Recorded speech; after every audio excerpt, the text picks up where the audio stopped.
My name is Joshua Gibson, and you are listening to the Philosophical Weightlifting Podcast, a show dedicated to promoting a message of critical thinking as it pertains to strength training, nutrition, and well-being. This is done through interviews with experts, high-level athletes, coaches, and people heavily involved in strength sports and athletic development. Pull up a chair, grab a coffee, and let's get on to today's podcast. Hello and welcome to this very special episode of the Philosophical Weightlifting Podcast. And of course, following the tremendous Weightlifting.ai podcast we just recorded, we're recording the Philosophical Weightlifting Podcast. And I'm joined today by our magnificent host, Max Montana Aita. Yeah. How's it going, Max? I'm doing very well. I'm appreciative to be on these podcasts. I believe was I on the 200th episode? You were. Yeah, you were. Yeah. I feel like that's a milestone. Yeah, it was. To have me on is an honor. It is actually, yeah. And I planned my entire life so that the exact moment I hit 200 episodes, I'd be on your couch with you. As one does. As one would. As one should. Yeah. And the cool thing about this episode is we are celebrating 200,000 downloads. That's so crazy. Yeah, so it's a cool little and you get $10 per download, so that's quite a bit of money. Yeah, I'm actually filthy rich. Yeah. I think I've actually paid more on the podcast than I've made, which sounds typical. You pay $10. I pay $10 per download. Yeah. So you too, if you want to start a podcast, you can buy 200,000 downloads. Now, if you pay me, I'll download your podcast that many times. That's true. Yeah. You can just get like a call center in India with like 20,000 guys to just like all download your podcast and boost it up. As soon as the clock hits 12:01, your episode hits 20,000 downloads. Instantly. No other downloads after that because no one wants to listen to that. It's like trash. the Instagram, the people who buy likes. Yeah, that's right. Or buy followers. Right. Yeah. And you can always tell when they have like 300,000 followers and like they get like 300 likes on a video or something, right? Yeah. So we wanted to record this podcast, in the flesh. I know that's a weird way to describe it. We're not wearing clothes. In the office of the new facility, and just kind of talk. I think these episodes are more so just talk about weightlifting. Yeah. Right. They're just kind of like reminiscing, talking about what's going on, talking about what's going to happen. And kind of what it means to hit something like this. And I feel like every time I talk to you, every time I talk to Seb or someone who's kind of in this space and doing something, it is, everything we do, it almost feels like a big effort or like a big achievement. I mean, you developing the app and coming out with a coaching platform. We talked about that on the Weightlifting.ai podcast, which is a really cool episode. So if you guys haven't listened to that, I'd go check it out. But how do you feel about that? Because I know like a year ago we were talking about it and like what it could be or what it would be. And those things feel far off. And then you're there and you're like, oh, here's like an actual physical example of what it will be. Yeah. How does that feel? That's a tough, it's funny. As you say it, I realize how long it is. And it's like, I think we were probably talking about this before, but like time is such a funny thing because you overestimate what you can do in the short term. Yeah. I feel like I've got a couple hours or a couple weeks, like I can get all this done. And you realize like, oh my God, this is like way, way slower than that, And then on the other side, you kind of underestimate how far you can get in a bigger time span. Yeah. Because I think about like just all of us in this space in weightlifting. And like, I remember meeting Nat Aram, and he gave me some pictures he gave me some prints of some photos of weightlifting. And people had done this before. People were taking photos of lifters and, Randy Strawson and, Frank Rothwell. These people had like done this stuff. Bruce Clemens, right? And so Mike McKenna, like there's this thing of like, oh, okay, this guy's just going to do this picture. That's cool. But then like you fast forward, that was 2012 probably. You fast forward to like 22 and hook grip is a mega big thing. Yeah.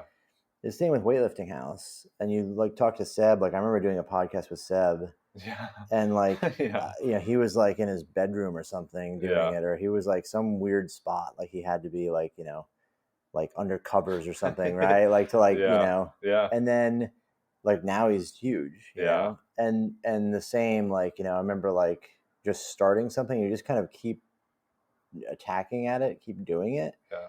And eventually you kind of get somewhere further than you expected. Right. And so it's like a weird thought to like think about like, oh, we're talking about this a year ago and now you're here. And it's like, man, I feel like I've done nothing. I've done nothing in a year, but then you're like, oh shit, we did all this shit. Like 1 year ago where we were was so different than where we are now. Yeah. But yeah, it's a funny thought. It's almost like driving in mud. It's like the wheels spin and spin and spin and spin. They finally get traction. It's like, oh, now we're covering ground. Yeah. Right. To get stuck again and have to do the same process over and over again. Well, for you, I mean, 200,000 downloads, over 200 episodes. Yeah. Like, isn't it? So you told me that like less than 99% of people that start podcasts get past 20 episodes. Oh yeah, something like that. You've done 10 times that. Yeah, I mean, I think the podcast space is kind of funny because everyone wants to do a podcast, and I tell people record yourself, talk to people, just get out there and like have this like digital audio network because it's a really cool space and it's a really cool opportunity to like pick people's brains and have great conversations, but just no one does it. And like, I don't think that's unique to podcasting. I think just in general, people want to coach, right? People want to compete at nationals. People want to, I don't know, start their own social media campaign or whatever, pursue this job or this thing. It's like, it's really hard. I mean, it's really hard to get traction. Mm-hmm. It's really hard to persist over time so that like it can become something meaningful, right? Yeah. I'm sure, I don't know if you ever felt like you would have quit or wanted to quit, but I'm assuming there were a lot of periods where it felt like the deck's kind of stacked against you. Yeah, I always have a UPS application on my desk. I mean, yeah, it's like a weird thing because like you definitely go through periods where you're like, should I keep doing this? Yeah. And it's like a weird thing because it's like the grass is always greener. Yeah. Like, oh, if you like go and get some normal job or whatever, but then you're like, well, what could I do? Yeah. Like, probably nothing, right? Like, it's like, or what, what's going to happen here? You're in a less enjoyable rat race. Yeah, same thing, right? Yeah, and it's like you're trying to climb the top of a small hill and like make a stake of that land, but then it's always harder than you think. Yeah, and you have to like. I kind of feel like you have to be somebody who has so much optimism you don't realize how hard something's going to be. Yeah. Because it's just so hard that if you knew exactly how painful it was, you wouldn't even do it. Yeah. So you have to be like unaware of that. Yeah. And then start. And then you just kind of like, well, fuck it, I'll just try to figure it out. And like every step of the way, you just try to figure it out, Yeah. It's a very weird thing. So. Well, it's funny that you met Joanne, who's also kind of been there like lockstep. Oh yeah. Along the way, because the whole time it's hard enough already to find someone who's doing that on their own, but then to find someone who's willing to do that with you. Yeah. And like that's tough. That's special. I mean, it's cool too. It's weird too, because like a lot of times you just are trying to get to the next month. I just gotta get to the next week or next month, and that's in the beginning. And then as things get more even and you start doing better, like you're not thinking about that as much. But like if you'd started out on any of these, like if you had started the podcast and you'd thought, okay, like how long is it going to take you to get to 200,000 downloads? Yeah. After episode 2 came out. Yeah. Like what would your thought have been? That would, I mean, if I would have considered that, I probably would have I don't know, I would have underestimated it. Because I think the reason why is because you just think you're going to be as consistent as possible and do it every week, and or you're going to switch to multiple times a week. And it's actually hard to say because I never considered it being a thing that would span like 6 years and 200. That's crazy. Huh? This is like episode 223 about. So like that many episodes and that many downloads, you just don't consider it. Have you increased the speed? Like, you're doing one a week almost now? Yeah. I've been doing one a week for 6 years. It's been one a week every week, really? Yeah. It's just, I just like, I don't know what I would do differently. I thought about like a monologue episode where you're just going to talk. Has every episode had a guest? Yeah. Wow. Yeah. That's extremely impressive. Yeah. You've done 200 episodes with guests. Yeah. Do you even know 200 different people? No, that's why you're on most of them. it's like you and Seb, and but it has been 200. It's funny because your podcast, I feel like, it's a undiscovered gem, I would say, because it's like a lot of podcasts out there are. It's funny. Podcasts used to be very much like informational. Like a podcast is about us, 2 people or 3 people talking about a specific topic and shedding their light and sharing opinion in an informal way. And I feel like what it's turned into now is like interview the famous person. Yeah. And like it's just become kind of a cesspool of like, every podcast is trying to be a Joe Rogan podcast, but like done in a more commercial way. And like you have all these like podcast kind of networks that have like pulled people in and like, and there's nothing wrong with that. It's just like, it's a different format. It's a different kind of thing where you've done something where you have like, you've been able to interview people in a unique space, but it's a broad space. It's not just weightlifting or powerlifting or something. It's like sports training in general. Yeah. And you have this sort of like broad base of knowledge and people that you've interviewed. Yeah. But it seems to me like the amount of valuable information that's been disseminated is sort of like underappreciated. Yeah. Yeah, I think that's right. And one, I think. Hey, what's up, weightlifters? Danny here, founder of Onyx Weightlifting Co., a leather accessories company specializing in weightlifting gear. In our shop, we make gear that doesn't get in the way of your performance because we understand that hitting lifts requires your full attention. Our straps, wrist wraps, and belts are designed to be comfortable and reliable, so all you need to do is make lifts. Thanks for listening to our friend Josh's podcast. You can continue to support him by visiting our online shop at onyxstraps.com and using his code PHILWL. That's PHILWL at checkout. See you on the platform. It's hard to say. You've done the same thing, and I think through like YouTube content, and I mean podcasts too. You've done a tremendous number of podcasts and even written content, but like you put so much out there that I'll look through my photos and I'll have pictures of strength development for weightlifting and like tables and I was like from like 2019. And God. I think about that. I'm like, oh yeah, Max has been like instrumental in getting so many people into weightlifting. I mean, to the point where you offer a free camp. Anyone could offer a free camp. But you have to have an app, but it's like you offer a free camp and then people actually show up. Yeah, it's kind of funny. People fly from Florida. I always feel like no one's going to come to these things. Yeah. And then like, people are like chomping at the bit.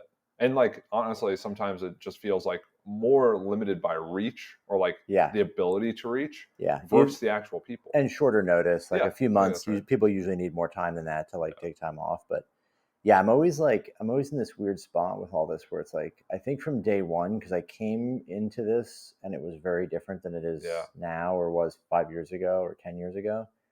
And like, it's funny because like it is bigger than it ever was, all this lifting stuff, because social media has blown it up. But like the nature of it has just changed so much. And now it's a thing where it's like, it's like you always had this perception of like, this is all going to go away. Everyone's going to think it's dumb and stop doing it. Yeah. But, that's not the case. I mean, like there's still huge meets and tons of people and like lifting is still a big thing. Do you ever think of the impact you have? Because like, I don't think I have any impact. It's weird. Like in my mind, I feel like I don't have anything to do with the sport. Like, because I'm not like, you go through periods of being more or less relevant to people, and it's like more or less in the spotlight. But when we talk about impact, that's like, if you talk about Weightlifting House, you're like, oh, they're objectively hitting the most people. Yeah. Right. But a good example of this is like Alex came out to lift and train, or to lift and to live and train with you. I came out to work, and then, I mean, many people have. I mean, Jordan, escape room, Arneson, like he's coming out to get mentored. He is, and like there's a growing number of people who have been impacted by the books and products and stuff. And when we get into it, part of it is how can I make a difference? Yeah. Alongside of like how can I make a good living doing what I want, and then also impact people. You almost have to slow down to think about that. Yeah. And a good example of this is my buddy Derek. He runs a CrossFit gym in Ohio. And there's a girl who is graduating high school, and she was reaching out about the program at WVU. So funny. You have this like wry smile on your face. And she came to visit WVU, came to check out the program, And then she's like, oh, I'm actually going to go there for undergrad because really? it's like really compelling and they have a cool coaching program and I want to do S&C. And it's like, oh, your life is kind of like changed now. Yeah. Because you made the decision to like pursue this thing because I talked about Your it and life Dr. will Hornsby be, talked about it. yeah, So permanently worse when you move to West Virginia. Well, don't tell her that, Max.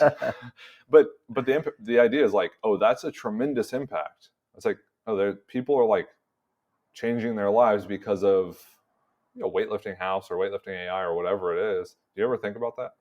I don't know. I never make that connection. All I ever think about is like, am I doing something that would have been valuable to me when I was younger? Yeah. Like that's like my main focus is like, can I do something or deliver something that would give value to a younger version of me when I got into this? And like in all stages, as a young athlete who loved the sport, like am I delivering, like when we're doing the commentary, like I think to myself, like, am I delivering the kind of commentary that would inspire 12-year-old Max to become a weightlifter? Yeah. Am I, creating a product or an app or whatever that would like, that 25-year-old Max would use, would buy, or would think is valuable? Am I like actually like, giving content or information to people that, is beneficial? So like, and a lot of times I just think like, I definitely feel like a lot of times I'm not doing that. Yeah. Like I could do better. I could do more of whatever, more things, this, that. Especially like the content side. Like I could definitely put out more information. Yeah. But sometimes you just feel like it's not valuable because like to me it's like, oh, I know that. Everyone knows that. And then you kind of realize like you always remember like, no, a lot of people wouldn't know that. Yeah. So it's a tough thing, but like I never feel like I have like a value to like I've done something that's like been relevant to people, which is weird. Yeah. That's it. I don't know if it's just like imposter syndrome or what, but I mean, it's hard to conceptualize it, right? Because you can't really quantify it. Yeah. And even if you try to, it becomes this weird like numbers game where you're like, oh, how many people have I impacted, right? And it's like, oh, that's a kind of a weird, distorted way to view it. Instead of like, well, if I just do what I want. I mean, so like ultimately the goal is to stay in weightlifting, is to develop an expertise and skill set that allows you to do things within that space that's valuable, and then people want to like give you money for, so you can stay in the space and develop it. It's hard to quantify that, you know. It's hard to know the impacts because generally there's not a ton of transparency. Like you coach someone up for 8 years and like you've made a difference, but it just doesn't feel that obvious unless they like directly tell you like you've changed my life. And those are really special moments, and I think those are special like relationships that can develop, but it just doesn't feel like there's always that like obvious transparency that goes on, I agree. It's a weird world too, because like it's such a small world, it's such a small thing, the like weightlifting world, and being in a place where you're like, you could definitely tell if you have an impact. I will say this, actually. I will say, I know I had an impact on the equipment industry. When I got to Juggernaut in 2016, March 2016, I did some videos and I explained some exercises I did that I learned. I showed a lot of belt squats, and I talked a lot about belt squatting. That became a big thing in everything that Juggernaut was doing and I was talking about. There was not a single belt squat machine on the market except for the Westside like Elite FTS one.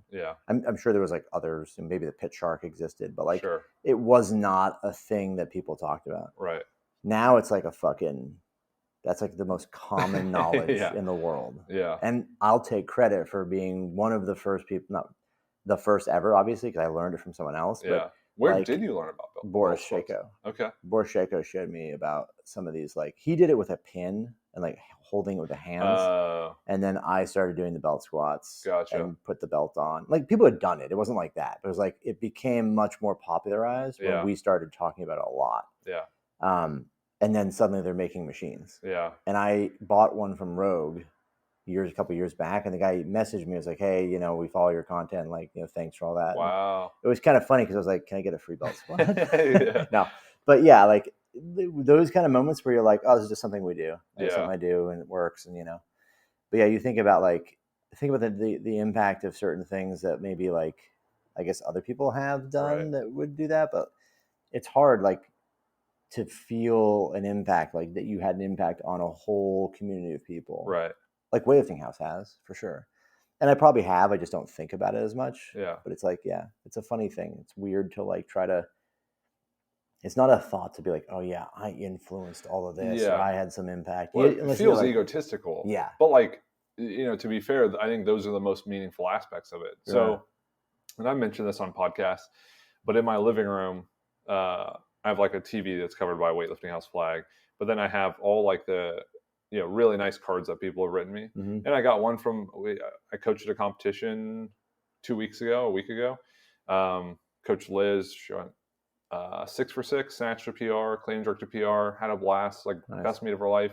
So much fun. And she like walks up to me after. He's like, oh, here's a little something. It's just like a really kind note. It's like, okay, like Liz is super grateful and always does that. And those are things that between us are like really meaningful. Yeah. Like she appreciates the coaching. It's good. It's quality. And then she like reciprocates. Right? That's something because my coach had a huge impact on me, like massive, like life-changing impact on me. And I always wonder if I have had that impact on anybody, like outside of just like coaching someone, coach them really well, or they did really well, like actually have a meaningful impact where someone was like, like your coaching inspired me to do this with my life or help me break over this thing or do whatever. But yeah, it's a funny thing. You don't think, you don't set out to do that, and you shouldn't. I think doing that is a very weird thing. Like people I'm gonna change someone's life. It's kind of like people that talk about like, I just want to help people, or I just want to like, it's like, well, you want to help people is one thing, but like people that are obsessed with like the way they're perceived because they're doing it. Well, and it's like, how do you actually, and that's the bigger question becomes, how do you effectively help people? Yeah. Because like you can give people money and that perceived as help. Right. But it's like, you're not actually changing their life. To be fair to you, Seb and I did a podcast recently and we talked about like, big influences, and we obviously mentioned Glenn and then we mentioned you. And I think for Weightlifting House and for myself, we just have like this thing going on where everyone's kind of like involved in the projects we're doing. And I think we've all kind of appreciate what you've been able to do. Like even the people listening, well, like welcome. Carl. You're welcome. Carl sent me a message after that mentorship call. And he's like, yeah, when Max reached out, I didn't know if he wanted free labor or what, but he's like, I'm here for it. That's cool. And he's like, treat me like you're whatever. Yeah. That to me is like, I see it as like, you can't lose. Like you can't lose if you look out only for yourself. Yeah. You won't lose, but you can't win. Yeah. You have to be in a place where you're constantly thinking about how can I reach into the world and do something positive and do something like, like obviously you're trying to support yourself, but it's like, how can I do a better job of coaching? How can I do this better? How can I do that better? Like, because every time you get away from that, if you just focus on what am I getting out of it, things fall apart. Yeah. Well, it feels like in day-to-day life, everyone's so walls off doing their own thing. Yeah. And, good examples like, I'll be at the high school talking to kids and it's like, it feels very transactional. It's like you come here, you get coaching, you leave, that's it. And then, there's this kid, he's a football player, and I was asking him like, after you graduate, what do you want to do? And he's like, oh, I want to get a degree in kinesiology. And it's like, let me kind of help you out because that's not actually what you want. Right. This is like what you should think about doing. And it's like, oh, that's going to be meaningful. And you kind of have to like have been in the field to know that, and then have the wherewithal to then say, let me help you out. Instead of that, just like transactional, like, oh, it's good to see you. Hey, buddy, let's hang out. And it's just like, it goes from being just kind of like a social interaction to something a lot more. And I think like people appreciate it and need that. Yeah. But you have to have like that social awareness. It is. Yeah. It's one of those thoughts where it's like, how are the things that I'm doing impacting the people around me? Yeah. And it's like, you don't always think about it, but if you kind of have the mindset that you're just going to like try to do the best job of what's in front of you, it oftentimes works out that way. Yeah. I think. I don't know. No, I agree. And, one thing you mentioned, we were actually talking about Sean and Kush, who are two of the developers. And you're like, this is like pretty much Sean's dream job. And I don't know if you said it exactly like that. That's what he said to me. And that's exactly how it feels. Like Sean was training yesterday. Sean He's such a good kid. And, he gets to work on an app for weightlifters and made by a weightlifting coach. And like, that's really cool. Like, I'm sure for him, that's a great opportunity. We were joking about it the other day. I was like, it's the only app. It's probably the only fitness app on the earth that was literally built inside of a gym. Yeah. Like the office is literally inside of a gym. It's a funny thing, right? It's like, you don't expect that. It always, like, maybe in my mind, I always think this is not my thing. Like there's like, cause like it could all disappear. And so it's like, oh, like you gotta like, it's all going to go away. And so like, what's the thing you're really going to end up doing with your life? Like working in a sewer or something. Right. But it's not. Well, it doesn't feel like there are alternatives. It feels like this. And I mentioned having a conversation with Jacob, but we were just talking about him kind of bouncing around from place to place, opening a CrossFit gym. And the question's like, how do you accept all the risk that comes along with that? Because it's not easy to do that. And he's like, actually, that's the easiest thing. Yeah. It's easy because it's what I'm good at and it's what I like doing. So it's easy to choose to do that. Yeah. And then it's not risky. It's like, what would be risky is doing something I hate and doing something that I really struggle to do well. So this is actually more the sure thing. So opening a gym is like, yeah, that's easy. Like, I want to do that. And I was like, oh, that's an interesting perspective. And our conversation has me thinking, what would I do otherwise? And it's like, I couldn't do anything well or in good conscience. You know, just because the skill set's limited to training. Yeah, it is funny, huh? It's a very different thing. I think also though, like a lot of it is like there's those different stages. Like episodes for you, like episodes 1 through 50 are probably super exciting. Yeah. Like episode 5 and 10, you're like, oh, what am I gonna do? And this is cool. Oh, Onyx coming on. We're gonna talk about foam rolling. Yeah. Oh, awesome. We got this like big guest and whatever. Yeah. And then like episodes like, 80 through 150 are like you're just like, is this worth doing? Like, should I keep going? Like, what am I doing here? And like, and then you kind of get to a point where it's like, well, now you've just kind of become routine. Yeah. It's just like every week you do a podcast, you get a guest, and like it's amazing. It's not like, my question for you is, what is going to transpire in your podcast between episode 223 and episode 423? Yeah, that's funny. It's funny you mentioned that because with something like this, the milestones become like so spaced. I mentioned that from 100,000 to 200,000, it's like 2 years. Mm-hmm. So it's like you wait another 2 years to hit 300,000, and it doesn't work like that because you have much more of a backlog and people click on this. But it's going to take a year plus, and then it's like, episode 300, 400, 500. So you're just kind of trying to find the thing that's going to keep you interested and motivated. Mm-hmm. And motivated not from the standpoint of like, I can do this. I could literally call people up all the time and say, let's do a podcast. But it's to continually produce something that's interesting and worthwhile. Yeah. Especially when you're not super well compensated for it, just by the nature of it. Yeah. But I think, getting cool people involved, like getting Onyx involved, getting Maverick involved, Weightlifting House, and having them contribute and be a part of it, I think has been huge. Because, people like Chris, people like Seb, people like yourself, like having you guys support it and appreciate it, and then have that like connectedness between different companies and brands and weightlifting, I think is important. So that's a huge driving force, is how can I get on someone like Solfrid, who's going to make the show more popular, bring something new and something different, that also is going to help then extend into Onyx, extend into Weightlifting House, extend into Maverick. So a lot of it's like this self-fulfilling thing. You do a good job, people appreciate it, they get involved, and then you want to do a better job. Yeah. And then it's like, okay, and then you do a better job. It's like, how do I get more and more and better, and or just not lose the authenticity of what it is. Yeah. And so I think, what does it look like? It looks like what it looks like now. I think just slightly more refined, a little bit better. And I think a lot of it too is like, how do I evolve? And, you're on this every few episodes and you crush it and people love it. But it's like, how are you continually evolving? It's the same with Seb, right? It's like when he's on the podcast, it's so easy because there's this like really rapid evolution of what he's doing. Mm-hmm. Going from, living in Qatar with Ilya and Mizo, and then flying to Thailand, and then commentating. Like that's really easy to use as a way to drive the podcast forward or drive content forward, just because of the natural evolution of like who's on it. Yeah, it's it's funny because like I feel like that's the kind of thing where like you just have to do it. Yeah, you just like yeah, it's like the what is the next level to me is always like it's generally not conceptual stuff like Seb's not going to like discover a new way to present weightlifting. Yeah.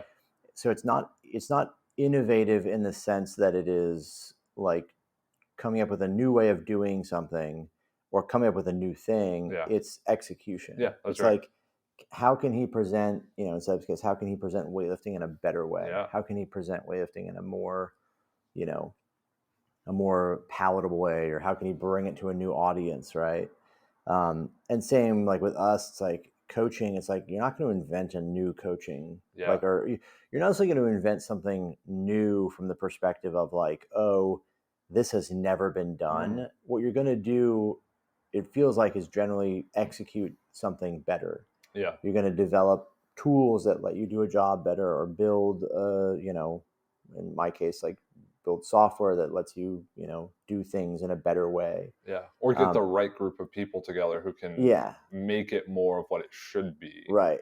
And so you kind of have this like sort of like, it's probably that the reality of like most of these improvements come from doing simple things very well. Like if you think about anything, like some of the most complex stuff in the world to do, it just comes down to execution, right? And executing better than you did before. Like anything, I mean, weightlifting, sports is just that. Like we know how to make somebody a great weightlifter, right? It's the actual application of that. Yeah. You need to find a person who can, who can respond to coaching and training in a way. Yeah. You need to find a person who's talented, but like you also need to just like refine the process to the point that like you make less mistakes and you do the things you're going to do better than you did before. Yeah. And same with like any of this stuff, right? It's like when you first did your podcast, your interviews and questions were probably shit, right? Yeah. They probably weren't good, but now they're like, you know exactly what is a good question and a bad question and how to phrase it and how to, it's like everything. So it's like with coaching. You develop a better ability to coach, but you can discern good coaching from bad coaching as you're doing it. Yeah. Like I'll be coaching, I'm like, I really wish I didn't say that. Like, I really wish I didn't cue that. I didn't, because you can tell based on the feedback. So what you're basically doing is you're like, how do I refine my system 2 so that my system 1 can be more sophisticated? Yeah. It's like, how do I make everything slow so I can make it fast? Yeah. And that process of like moving everything from system 2 to system 1, which is what happens when it's like routinized and deeply understood, so that, as we're talking, I'm processing the quality of this as it's happening. Yeah. I'm processing the quality of coaching as it's happening. Yeah. I mean, it's the same with programming, because programming is it's a routine at this point. Yeah. Programming has been a routine for a long time. And I'm not saying that's just like, just copy and paste, but it's what's happened, what needs to happen, where are we at and where are we going? It's like, this is an obvious decision. It's like, I think a lot about it, but I don't have to think that much about it, if that makes sense. Yeah. So it's like, how do you beef up your system 1 so that when you need to slow things down, you can, but you just like can quality check and quality control that much quicker. Yeah. I think it's something interesting too, like getting out of the space of weightlifting and seeing how other industries do things. Like if you think about something like manufacturing a complex object like a car, is like, there are so many areas that you could, like, if you have 20,000 components, if every single component was designed in a way that it was 30% less efficient to put together, like to attach it to the car, the compounding effect of that would make an extremely slow assembly process. Yeah.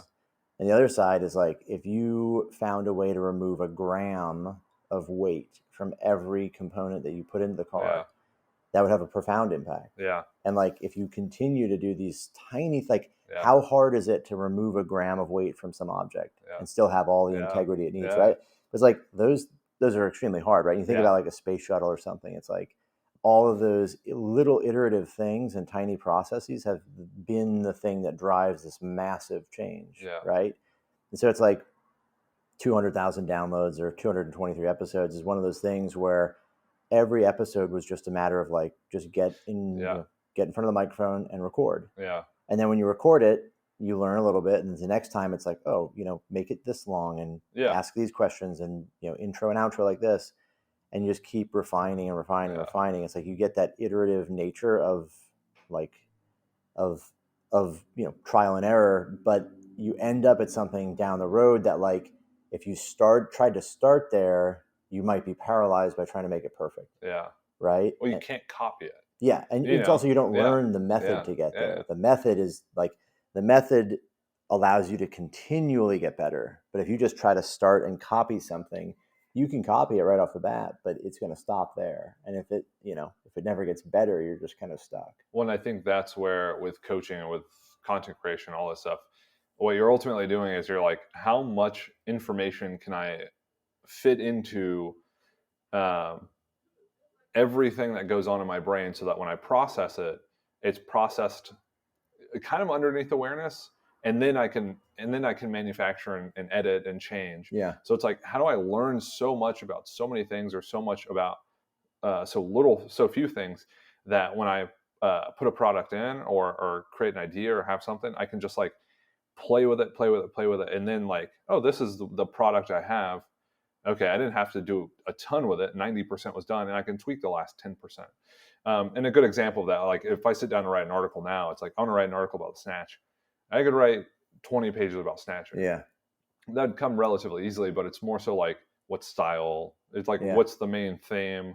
What's the main idea? Where's this going? And it's like, it ends up becoming more of the like aesthetic aspects that I'm kind of changing or modifying, where a lot of the information's already been processed and sat there for so long that it can just be used and applied pretty quickly. Right. So, and that's where I think, I've always been a proponent of just like read, listen, learn, trial, error, whatever, but like do so much of it that when it comes down to using it, you just have like this unlimited repository of information. Yeah.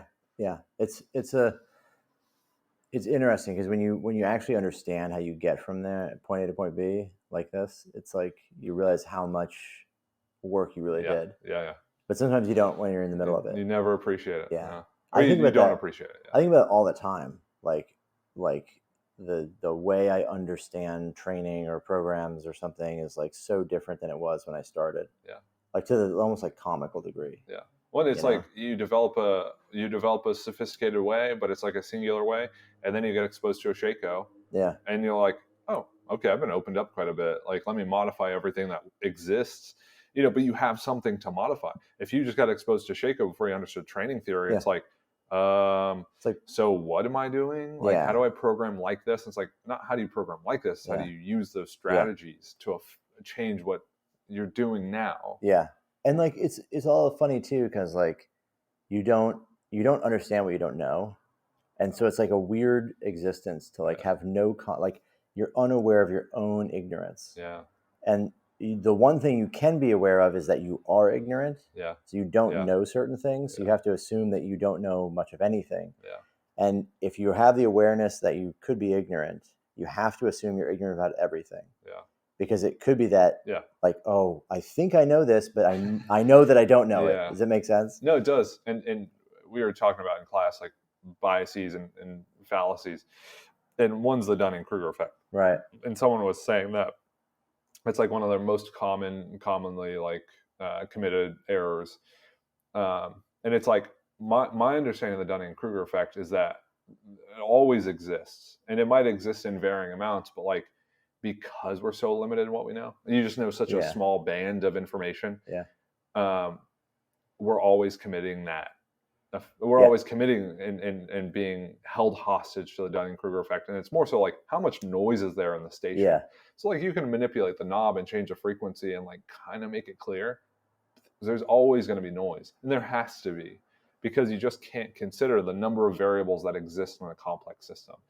And the way I've started to think about this, which is kind of cool, because in this program you just get exposed to like theories. So like all these like different theories of like how to think about information, how to think about reality. And there's one called critical realism. I like read this in a chapter, and they were just talking about like there's a material world, there's like physical stuff that exists, and then you have all these like social systems and all these things, like bigger picture things that exist on top of the physical stuff. And it's like the interaction of each layer that eventually emerges into what's happening. So the way you kind of think about this is like, I have some information. There's like an unlimited number of variables that exist. You can't consider them all. But like what I do know, I have access to that. But I need to know that there's a certain room for error. There's a certain amount of error that has to exist. And that's kind of what science is. Yeah. It's like within a probability, we're sure this is the case, you know? And it's like, how do you reduce the noise so you can get a clear signal? But they never say like, this proves. It's just like, it's more than likely that this is the case. The Dunning-Kruger effect is interesting. Not as interesting as the Crocodile Dundee effect, in which you know where a crocodile is at all times. Do you know where the nearest one is? I don't have it. Oh, you don't? I don't. Yeah, I think you can buy that. Crocodile Dundee effect is that you think you can fight a crocodile, but you really can't. Yeah. No, it's a definite like, yeah, it's really cool. Like when you talk about that and you say those things, it makes you realize like, oh shit, like there's so much more depth to everything. Yeah. And I feel like whenever you and I talk, we always get to these weird places where it's like you're exposed to so much. Like when you're young and you get into something and you have no idea how it works, like the curtain is still closed. Yeah. Every little detail becomes a point of magnification. Yeah. Like, oh shit, like I watched a video of the Bulgarians and they did like 5 singles at, max weight. And then he had like the weights on this way. And like, I heard they do this and I heard it. Like every little detail matters a ton. And then on the other side, when you're like, super experienced, all the little details matter. Yeah. And oh, well, if he does this exercise that way, or we do this, or we, like that's enough, or like, 4 singles is good for today. Like it's, too much. It's that middle one where like you think that nothing matters. Yeah. And you're like, it's all whatever. Just, just train. Yeah. Just do whatever. Yeah. And so it's this funny thing of like, it is that meme, right? The normal distribution meme where it's like, when you know nothing, you think everything is important. And when you know everything, you realize that everything. When you know a lot, you realize that every variable and every little thing has a place. Yeah. And you can understand the intricacies of it. But when you go through the middle, it's like you and I sit down and talk sometimes where it's like, it almost feels like we're like it's like depressing because it's like, well, none of the little variables and things we understand, none of the little intricacies, all the shit we've done and spent our lives learning really matters. Yeah. Just go in the gym and work out. Yeah. Yeah. But then when you actually zoom in, it does matter. It makes a big difference. Especially in weightlifting. Yeah. Which is why I think we're drawn to it. It's like in weightlifting and powerlifting, it's like this stuff does matter. Yeah. And you can convince yourself that it doesn't, but I think that's likely the wrong place to go with it. Yeah. Like you think about like just something as simple as like the tone you take when you speak to somebody and like how you set up the workout. Like when someone walks in the gym and like you've prepared them for a big day, like, do you try to like build that up and set that up ahead of time? And like, how are you speaking to them? And like, how are you encouraging? Like, are you kind of breaking the ice and getting them relaxed? Like, there's a lot that goes into it that you learn. You could pull away from that and be like, it doesn't matter. Just come in and train, just lift. Yeah. But then, like that doesn't actually work. You miss a lot of the things when you set up. Yeah. It's like a little 1 gram thing, right? 10 little events that you orchestrated. 10 things you did, you said, you encouraged, you did this, that, and the other. Those all build on each other to be greater than, the sum of the parts. Well, I think a lot of this comes back to the idea of do all the hard work in system 2, consume information, learn, etc., so that when those things play out, you're in system 1 and they don't feel forced. Mm-hmm. So, someone walks in, you got a pina colada with a little umbrella in it. And it's like, I want to make sure you're relaxed before your workout so you have a great, it's like, that's like a weird way to think about the importance of being in a comfortable, calm place before you train. Or it's like, I want to get you really excited. So I'm going to put new metal on and like bump up the slip knot and get things rowdy. And, it's like, but it's also contrived. Yeah. It's got to be just like this natural flow of you recognize how this plays into hitting a PR total, figure it out. Like make it unique to the person, but exactly what they need. And that stuff's automatic. It's got to be automatic. Yeah. Yeah. It can't feel forced. Yeah. And it's one of those things too, where it's like, do all those little variables, like we would talk about this a lot, where it's like, oh, let's say X lifter does, they do this whatever, 3 different types of snatches or something. They do some movement, and it's like, what's the difference between a snatch from the block and from the hang?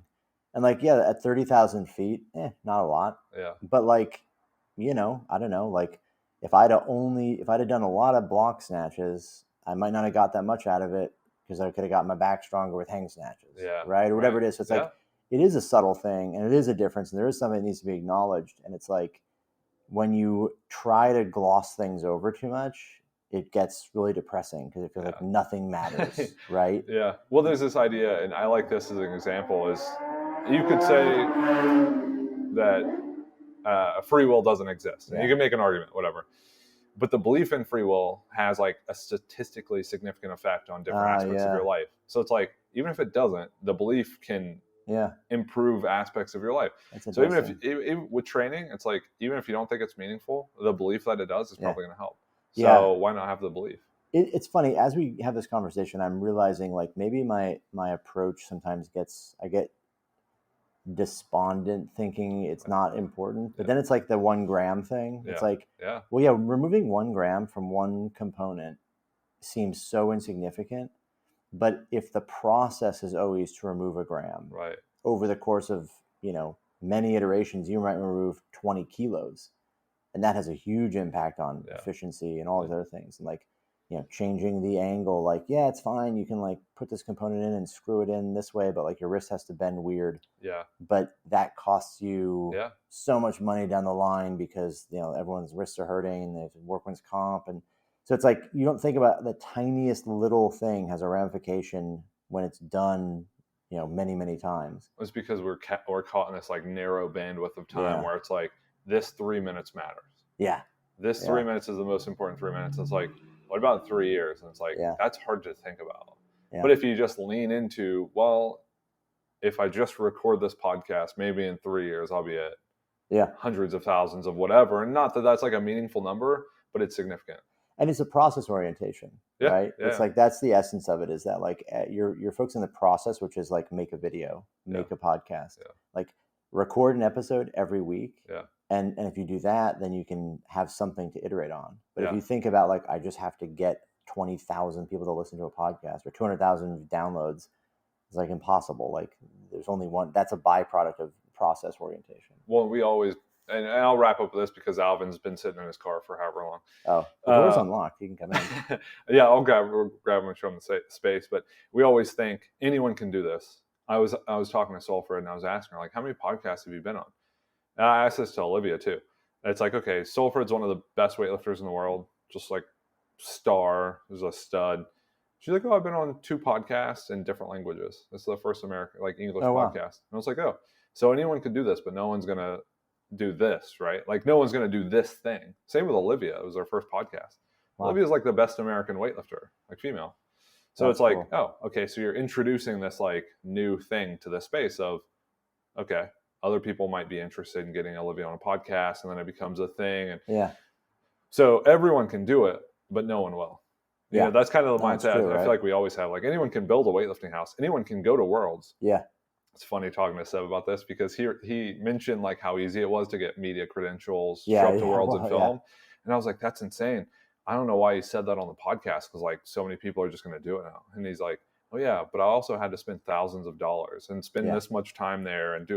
And it's like, oh, but no one's going to do that. No. You know, no one's even if it were in their backyard, no one's still going to do it. You also have to you could do it, but like, what are you going to do with it? Yeah. And it's like, it's like, okay, you just start somewhere. Like, it's like, you can go to Worlds and make a video and then post it, and then you start. So, yeah.